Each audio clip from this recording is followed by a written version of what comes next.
Hi there, I'm Nick, I'm autistic and I also have ADHD. In a few previous videos I have mentioned something called RSD, rejection sensitive dysphoria. This is something that quite frequently goes hand in hand with ADHD. I have rejection sensitive dysphoria, and I can tell you that it's absolutely awful.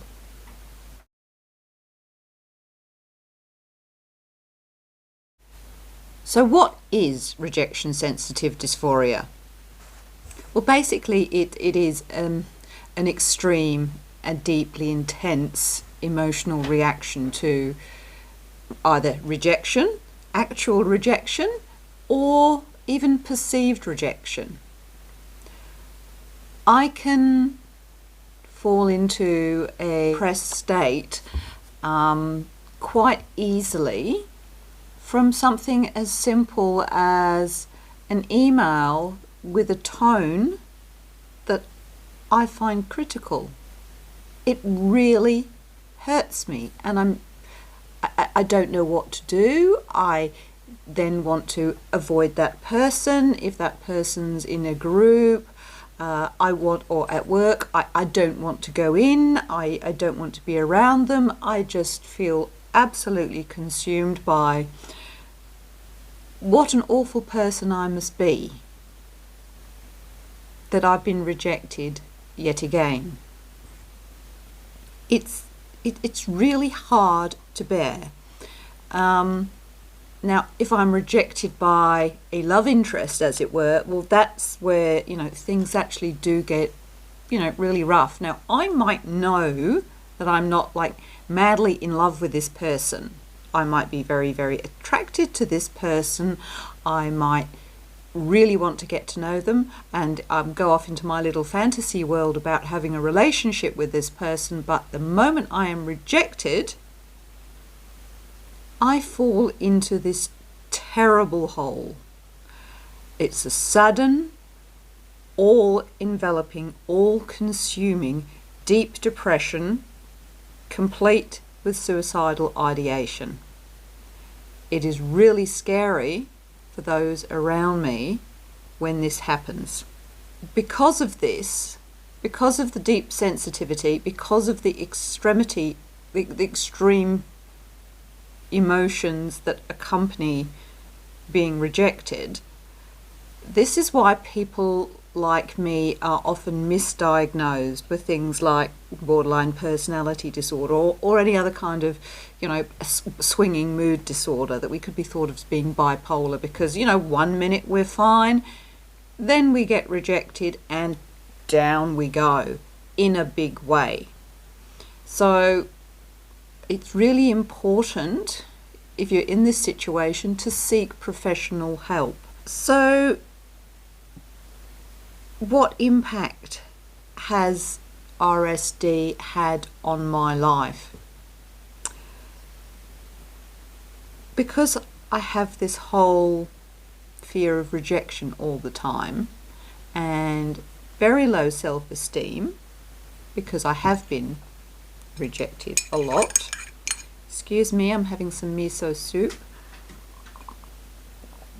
I'm a terrible people pleaser. Because I also lack my own sense of identity and have also not been allowed to be myself, I try to please the people around me all the time.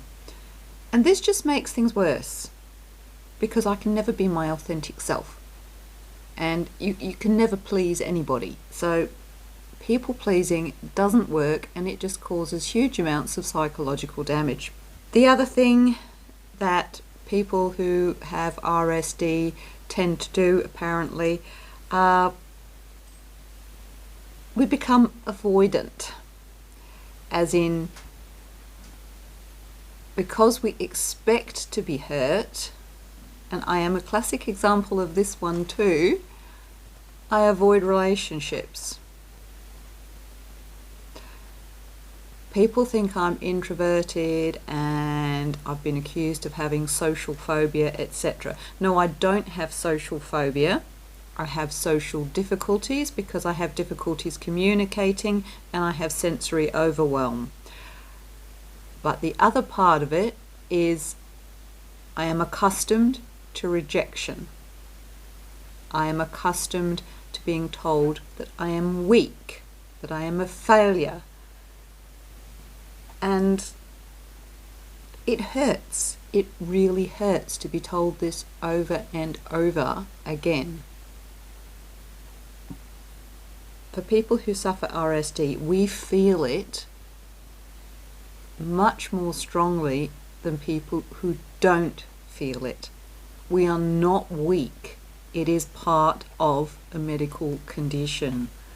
Some people, when they're rejected, and I'm one of those, tend to internalize that rejection and that pain. I allow it to consume me. Other people lash out. They suffer huge bouts of rage. I fall into the slippery, dangerous slope of life is no longer worth living.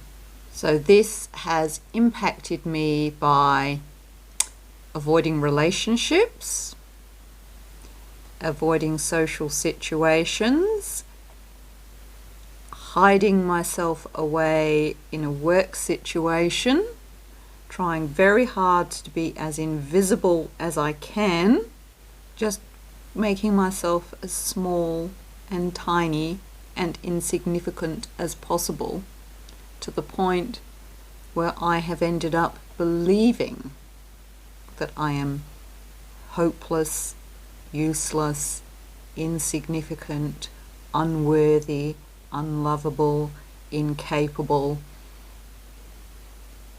and ruled by fear and anxiety about interactions with other people. I didn't know RSD was a thing until I was diagnosed with ADHD. But I can understand why my presentation to a GP or a medical professional, when I am in a deeply distressed and suicidal state, and because it comes on out of the blue, I can understand why people like me get misdiagnosed. So show a bit of patience and a bit of care if you come across people who, like me, can react in an extreme emotional manner to rejection. It's a condition that we can't help, and we need your care and consideration. Thank you very much for your time. Take care. Be well.